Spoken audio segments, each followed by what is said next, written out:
And I would say, even for people watching by TV, I know some of you have got terrible messes in your life, and it's not that I don't have any empathy. I do. But I had to learn this from God. You can be pitiful or you can be powerful, Joyce, but you're not going to be both. So you can take your pick. And everything that was wrong in my life was somebody else's fault. It was Dave's fault. If Dave wouldn't do this, then I'd be happy. And if the kids would do that, then I'd be happy. And blame, and it's not my fault, it's not my fault. Until God decided to show me some truth. He showed me what it was like to live in the house with me.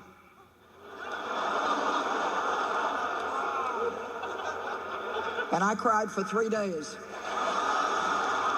I'm telling you the truth. I still remember the exact spot that I was at in the house when God showed me that Dave wasn't the problem, that I was.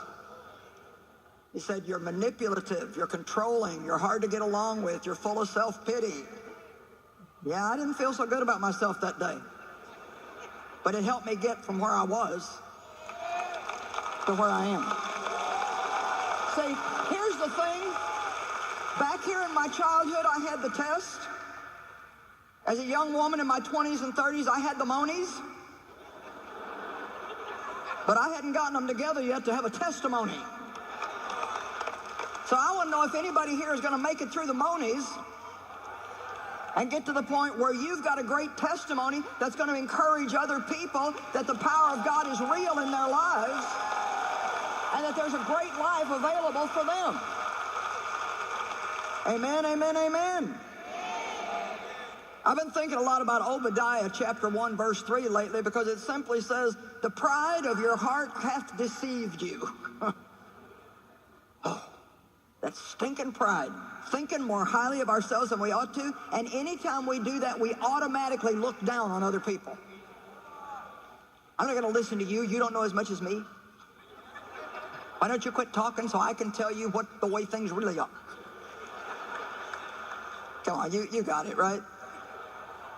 I want to see you perk up when you have this point, see, and then we can go on to another point. Deception, probably one of the greatest examples in the Bible about deception is in 1 Samuel chapter 15. When God had anointed Saul to be king, and he gave him some instructions that he was to go into the enemy nation and kill everything, everybody, all the sheep, all the oxen, all the people, men, women, children, everybody. He said, get rid of all of them. And I know that sounds a little harsh, but you got to keep in mind that they were heathen-worshiping, idol-worshiping nations. 1 Samuel chapter 15, it says, and Saul took Agag, the king of the Amalekites, alive, although he did utterly destroy all the rest of the people. So he didn't do what God told him to. He did almost what God told him to, but he didn't do what God told him to. And partial obedience is really the same as no obedience at all.